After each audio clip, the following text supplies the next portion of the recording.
Emergency listening. How to listen when you're doing something for the very first time. During this training exercise, the vehicle went off the road. They did not follow instructions. When you fall out of a military vehicle, you're not hooked in, you're flying out of the vehicles. All 20 individuals who were in the back of the vehicle did go flying out of the vehicle, and unfortunately did land on one individual who, in that moment, also did not pass quickly.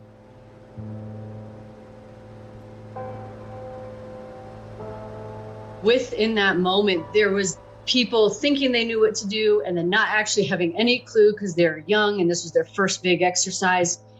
And to be a part of that moment and get people to calm down and look at you.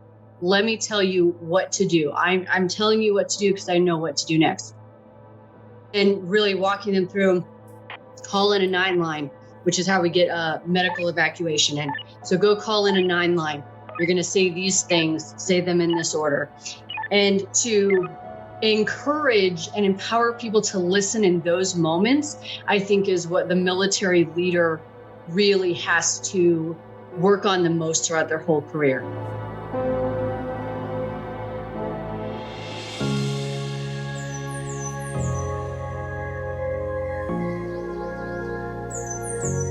Deep listening, impact beyond words.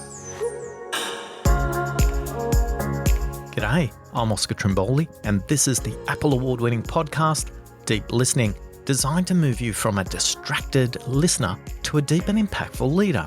Did you know you spend 55% of your day listening, yet only 2% of people have ever been taught how? In each episode, we explore the 5 levels of listening. Communication is 50% speaking and 50% listening. Yet as a leader, you're taught only the importance of communication from the perspective of how to speak. It's critical you start to build some muscles for the next phase in how to listen. The cost of not listening?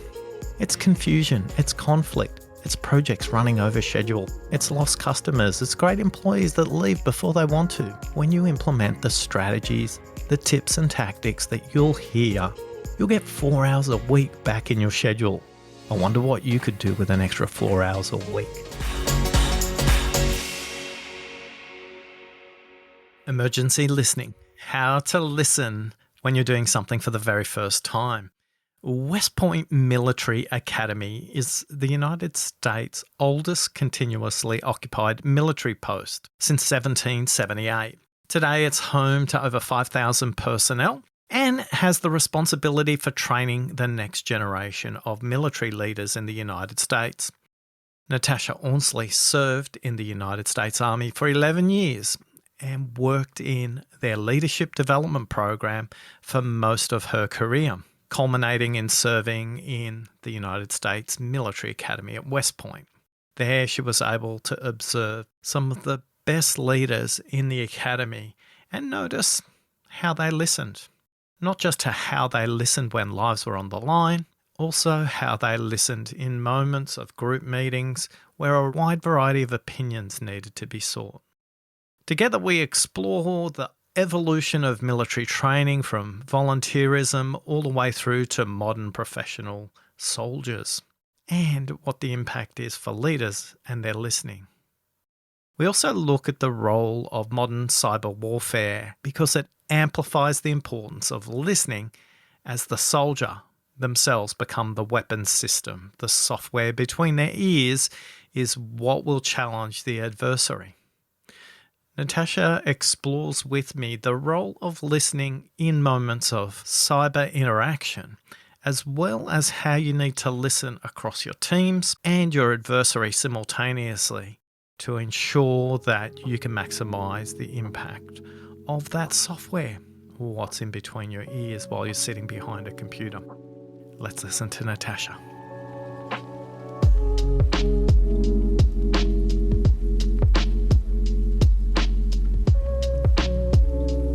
The cost of not listening would range anywhere from you failing the people around you on your team all the way to the loss of life for the individuals, either for yourself or for someone else in your group.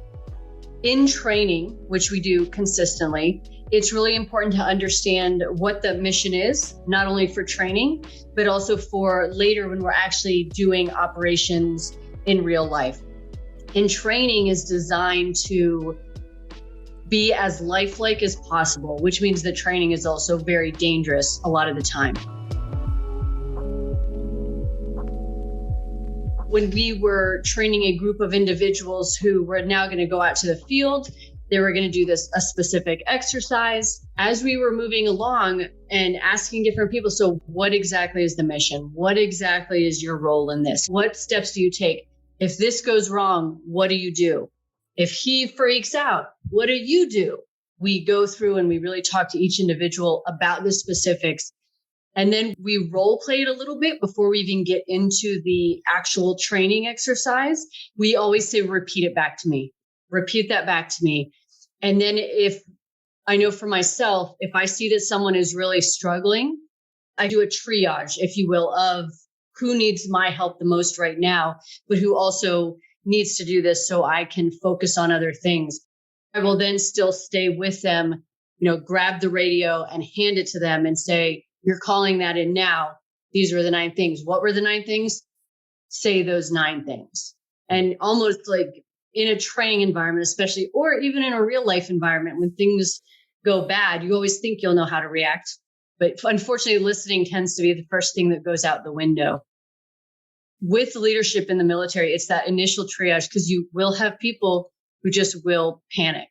How do you get them to do things and not become either another casualty or become somebody else who's making it harder for other people to listen? Most people imagine the military is life or death situations. Yet most of the time it's not. How different is military listening and how does it show up in regular life? What's unique about the military is being in intense situations, you will find pretty quickly, because people, they naturally respond to an emergency a certain way, and you can see who zeroes in and who doesn't. And you can normally grab them and have them do small tasks is the other thing. Don't ask them to do something big and complicated, especially if they're not seasoned. You have to ask for small things and guide them through that slowly.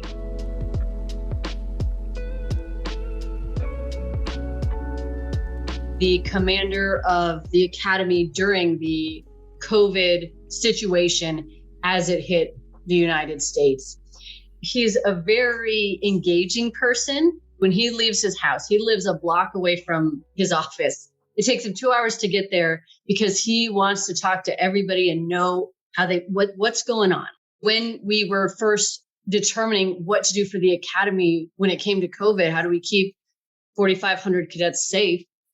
He brought all the leadership together, but then he brought together people external to our organization, whether it was the mayor, whether it was people from the CDC or from other units, and asked them, what worked for you? How do we make this work? What I really appreciated was when he would have his weekly meeting as to this is an update. So people would update him. And then when he would give his new guidance, he would acknowledge the people who he heard an idea from and say, this is how we're going to do this because these guys talked us through it and it worked for them and we're going to make it work here. A powerful example of the 5th level of listening, because when that commander acknowledged who he listened to, it gave power back to the room. Not only does it say, I listen to you, I acknowledge you. In that moment, it gives permission to everybody else in the room to speak up, to say what's on their mind, to say what might be uncomfortable. I'm curious, who listened to you, Natasha? Well, my mentor, his name's Will Reinhardt. In those initial, me being a very junior person, just like a wee little tiny soldier, and he was this big command sergeant major, the highest rank you can be on the enlisted side. He took the time to even give me an audience and listen to what it was that I was looking to develop and how I was like where I wanted my journey to go. But not only that, but he was very active in continuing to check in, remembering where were we on the goals, He was very invested in the individual. His ability to listen and absorb things from people, I thought it was next level. When it comes to listening in the military, a lot of people think that leaders just bark the orders at their subordinates and they do what they're told. Is that really the case? That is not, but don't tell anyone. It is really important there are times when you need to just listen and you need to just do the next right thing. And oftentimes when you see people barking orders or doing anything like that, it's because the situation is serious and they need to get your attention. And then they're telling you the next thing to do, the next right thing. On a typical day-to-day basis, that does not occur. Instead, it is a lot of people at all levels of leadership doing a really good job of trying to figure out what makes the people around them tick and how do we actually work on this engagement and this team connection. Because when those serious moments come, you need them to trust you and listen to you. And if you don't build that trust, that listening when people are scared and they're under a lot of pressure is not going to happen. Was there a time when you remembered that happening? It was a training event. There was a certain route that's supposed to be taken and a different route was taken. One of our vehicles ended up going off the road. And in that situation, several people were hurt. And ultimately, it ended up with an individual losing their life. In that moment, it was whoever was the most senior person there was now in charge of barking those orders, where it's, hey, this is what's going on. This is what I need you to do. It becomes very double-sided in the sense of, as the leader, I need to tell you what to do next, but I need to look at you and I need to figure out who can listen in this moment. In that situation, there were senior people there, but then a lot of the people were also very junior to the organization. So they didn't have those, we call them life reps, those repetitions of having done training, having been in serious situations like that before. And so it was on us as the leaders to find who in that moment could connect with us, tell them what to do, see if they could actually listen in those moments, and then guide them to the next thing. And then on their end, as much as they could, and also having been on that end when I was junior myself, figuring out, I just need to listen right now. And it is difficult. But when we had that training event, that was very eye-opening for a lot of us with how are we actually showing people how to listen and how are we structuring training so that when these things happen, people are able to listen quickly and listen better, even if they don't know what's going on. Just listen to the person who does know what's going on and can get you to the next thing.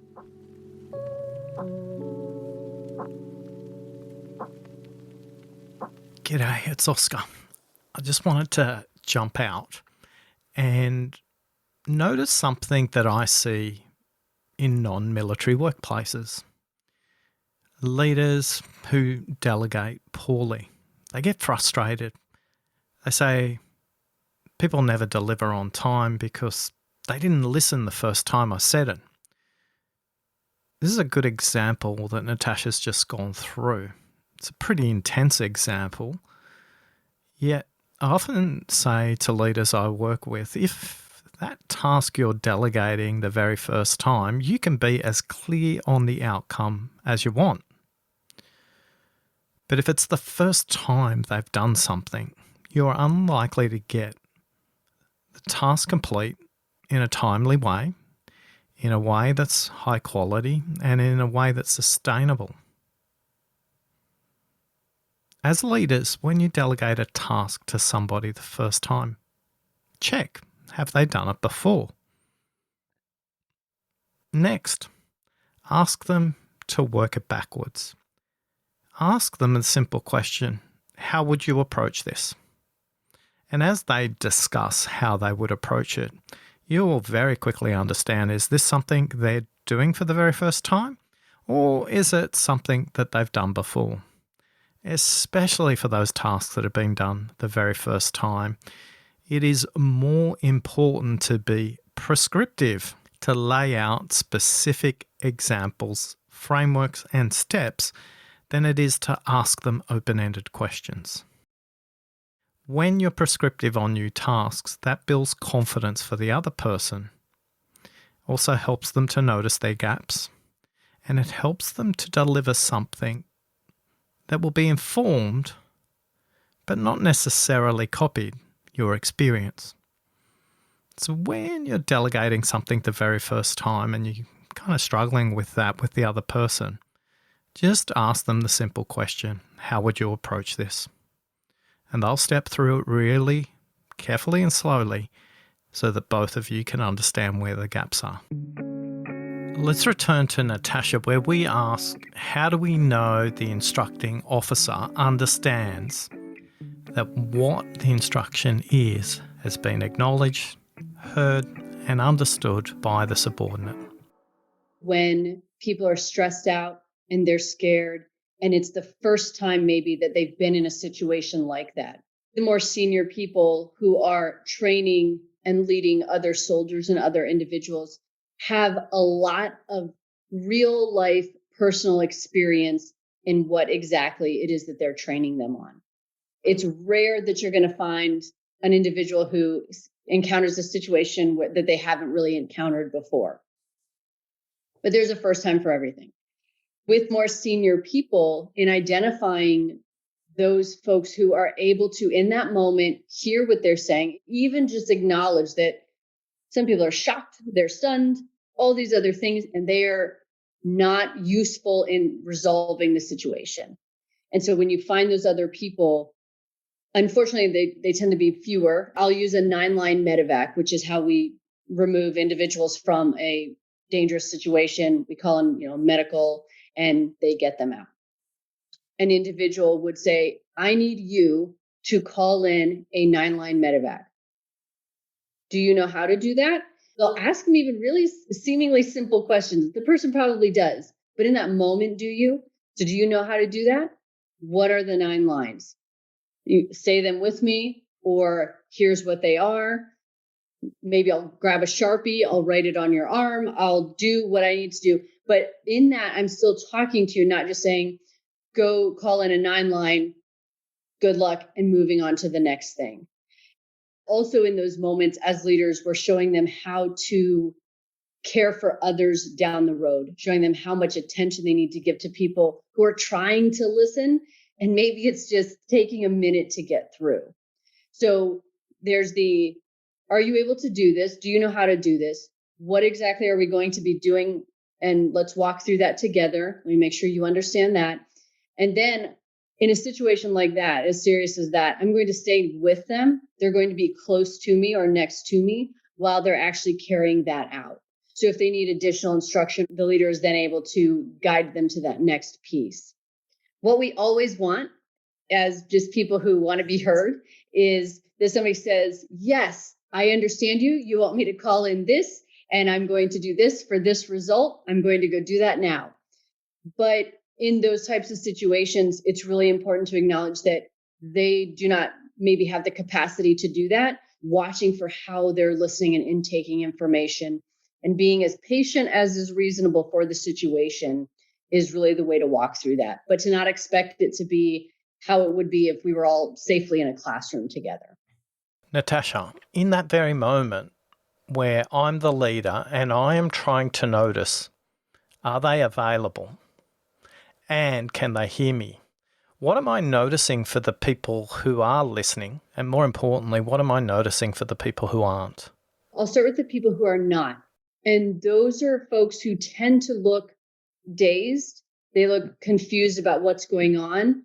They're overly upset, although sometimes you can reel in an overly upset person, but they're just not able to process the situation as it is in that moment.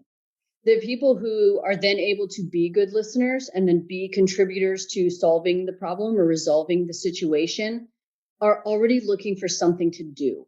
They are actively going over to people who they believe are injured. They're approaching someone who is the leader to try to see if they can get further direction. Even if they don't know what to do, they are looking for something to do. In identifying those people, and then not losing track of the ones who are not able to listen right now. That's how you would determine in that situation who would be the most viable listener. Like any large system, the military needs to evolve. How has it evolved in the world of cyber warfare? When I first joined the military, I got to be a part of the Cyber Corps, and we had some wonderful leaders. And one of the leaders who really stood out to me, her whole thing was, as we were structuring, how do we build this? What does this look like? She wanted to hear from every single person in the room. And at the time, I was very junior, and she was very senior. She was a general officer.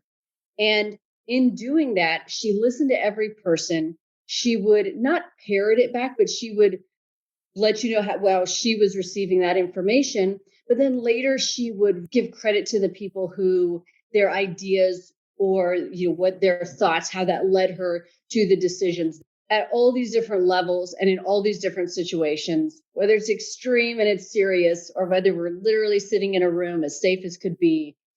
There's a lot of listening at all different levels and military leaders trying to make that better every day. What was really interesting about working with that specific general officer was not only was she able to get great information, people more willingly gave it to her. In a hierarchy like the military, you get caught in these places where they say, when you go in that room, don't say this. Don't say this to this type of officer. A lot of information is almost too filtered. But with that, she would acknowledge, no matter how you said it, everyone was respectful, of course. No matter how you said it or how the information was presented, her initial acknowledgement of being able to, like you said, skillfully paraphrase it back was not only telling us that in that moment, she was listening to everything we were saying. She was also watching what we were doing, because she would say things like, it seems like you feel this way about it. You're like, oh, okay. I didn't say that, but she could tell that I wasn't 100% on that idea. It was great to be acknowledged just as a contributor. She made you really feel like you were a peer. And then you wanted to not only have great information to give her, but great information to contribute to the group. And then later, as this core was being built, it really empowered a lot of people. Those initial people who came in, I think, were able to go really far in the military, not only because they learned great habits, but because she empowered them and gave them this confidence of, your ideas are valid and they're useful right now. Keep those coming and keep saying those things. You did such a good job of describing the way the general officer was listening. I'm sensing she was listening in a very immersive way. Equally, I'm sensing she's not there scribbling down furious notes at every word that's coming out of people's mouths.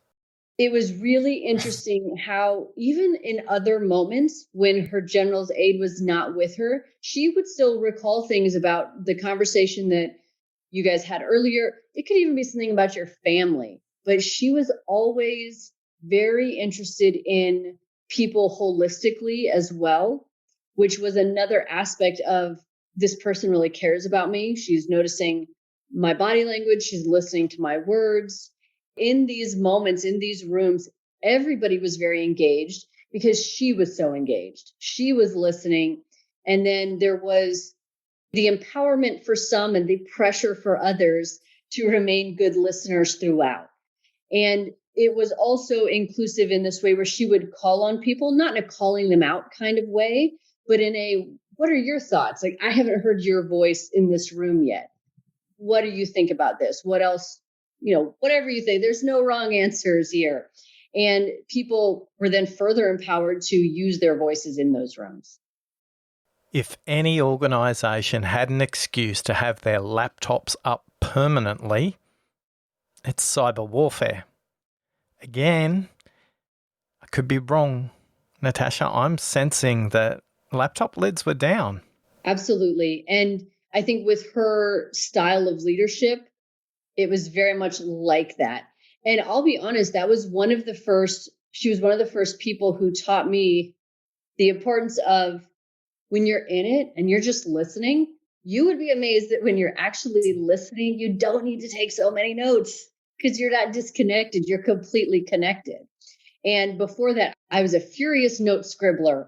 But I will say that after working with her as a leader and in those different types of situations, to this day, I am not a big note taker either. If it's something important I need to remember later, I'll write it down after. But in that, when you're listening to someone, people get so worried that they're going to miss something. And you do. The minute you look down and you break that connection, just stay connected. You'll hear a lot more.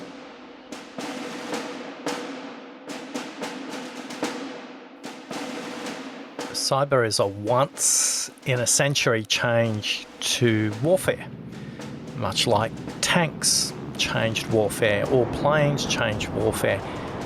How has cyber changed the way of thinking in the military? In a hierarchy like the military, you can kind of get caught in these cycles of that's how we've always done it. Not that we necessarily like to operate that way, but we get complacent, we get too comfortable with kind of the way things are or the way things kind of should be.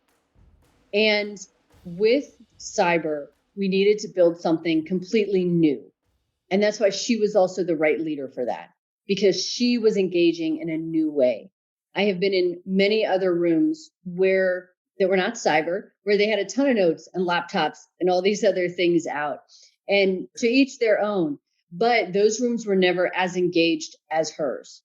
As an organisation and a system, how has the way leaders listen in the military necessitated evolving over time? The evolution of listening can actually be very specifically traced.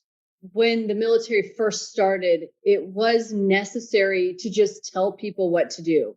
When people would join the Army 200 years ago, they were not joining and going through a training process and then becoming what's called soldierized. They didn't have that process. It was just important. They were there to serve. Maybe they were literally there to serve for a month, and the training was non-existent. It was a different type of environment, but it didn't require as much listening on both sides. Tell me what to do, and then I can go and execute that thing. And then as it started to evolve, specifically when we got around World War I and World War II, it was a little bit more of trying to help people understand, like in a training environment, there needs to be more training so that people, when they're under pressure, when they're under stress, they know how to listen, they know how to follow through with something that they're told. And then even more, we've kind of evolved into the really helping people understand the why, because then when they can understand the intent, I can not only give less direction, I can not only say less things, but also they're able to be autonomous if they need to be. As we evolve with technology, we need a new type of not only leader, but we need a new type of soldier across the board. No matter what job they're doing, we just need a different type of soldier. And that person deserves to understand more of the picture. Previously, it was just this is your lane, stay in it. That's all you need to know. But now they're really working to make sure that people understand the military and other jobs more holistically, because it's that collaboration that's so much more important. Natasha, as warfares evolve from hardware, guns, tanks, planes, towards software, and people are guiding that software, people become the weapons. People become the weapons system. When it comes to effective cyber warfare leadership and creating the warriors in modern warfare, what do the cyber warriors, how are they listening differently? They're learning how to be better listeners. And previously with tanks and with weapons or guns and things like that, it was learning the route steps of how to use this weapon system. But when an individual, when their brain is the weapon system and they are using these tools, but the tools can only do what they have the capacity themselves to do, it's a different type of listening that they really have to not only understand those hardware pieces, they also need to understand more things of how does the adversary think? What kind of information am I taking in on my end for like what is legal, moral, ethical? Because that's always first. And how am I going to craft this in a way that I could spend years on this or weeks on this, and it could be used one time? It's really a different type of listening in that I'm listening to the environment and what can actually solve the problem right now.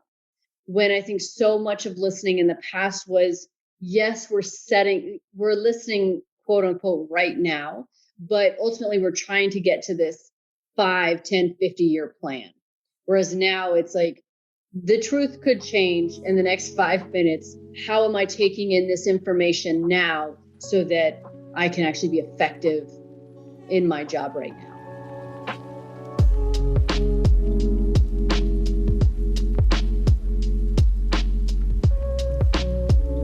Look, I need to out myself. I've worked with a lot of software engineers in my life, and the lone hacker eating pizza, drinking Coke or coffee is a really outdated stereotype. Great software developers and great cyber warriors need to listen vertically and horizontally. They need to listen in a focused way to the code, but they also need to listen in a networked way. They need to listen horizontally across the system and outside of the system to the ecosystems that it interacts with. Natasha, what do you notice with highly productive, highly effective cyber warriors and the way they listen horizontally? With anything technology, it evolves so quickly and there are so many different facets. You will never be an expert at all of those things. That would really be impossible. You can have a little bit of knowledge here and there, but with a lot of things that people do in these different teams, you need to have a depth of knowledge, and you can't have that depth in all things.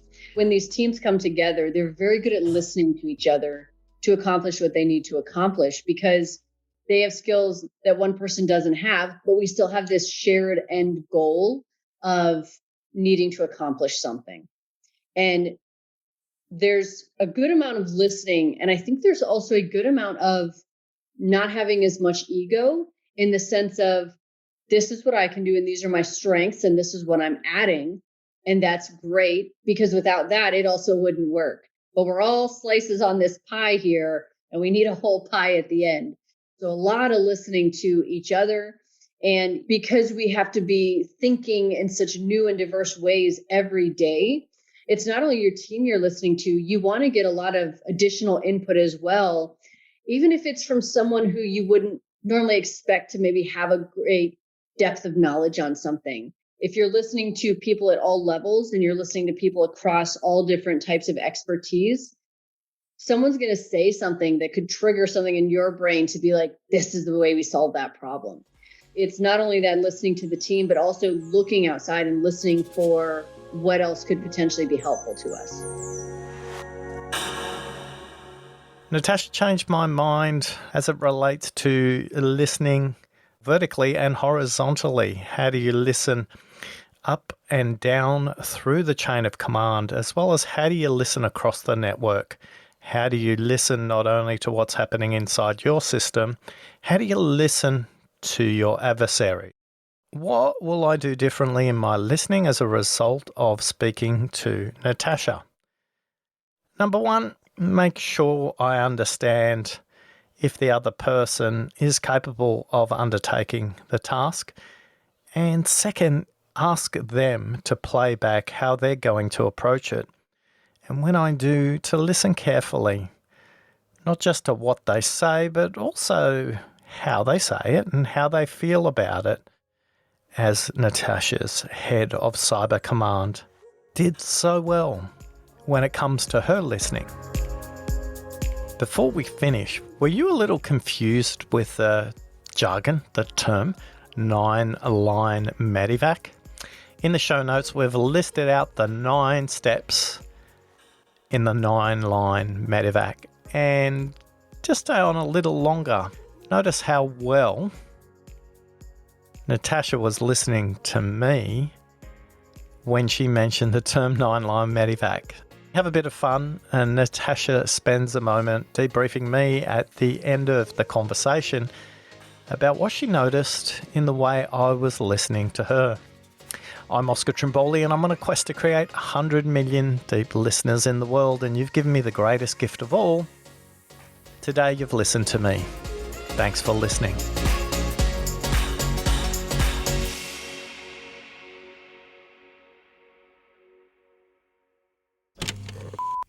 Oscar, I saw there was a little confusion when I said 9-line medivac, and that's a military term. There are 9 different lines that you say line 1, and you're telling people your location. You're telling them what kind of injuries there are, what kind of evacuation that the individual needs. What is the situation? How quickly do I need you here? Where am I exactly? And I'm calling in like grid coordinates. I'm curious about what you noticed in my listening, Natasha, during our conversation. I appreciate that I can read, how you're interacting with the story by your facial expressions. So I very much appreciate that, because sometimes you start to talk about something and someone's just like, they have a look like, oh, please stop. I would say you're listening very well, and your facial expressions are being a very good guide for how far to go with stories. So it's your eyebrows. They definitely go up. Yes. Not that much, but some. And then also, yes, your smile. And then I can tell when you're looking for just a little bit more, your head kind of goes to the side a little bit. That's when I know to kind of keep going down like that with that story.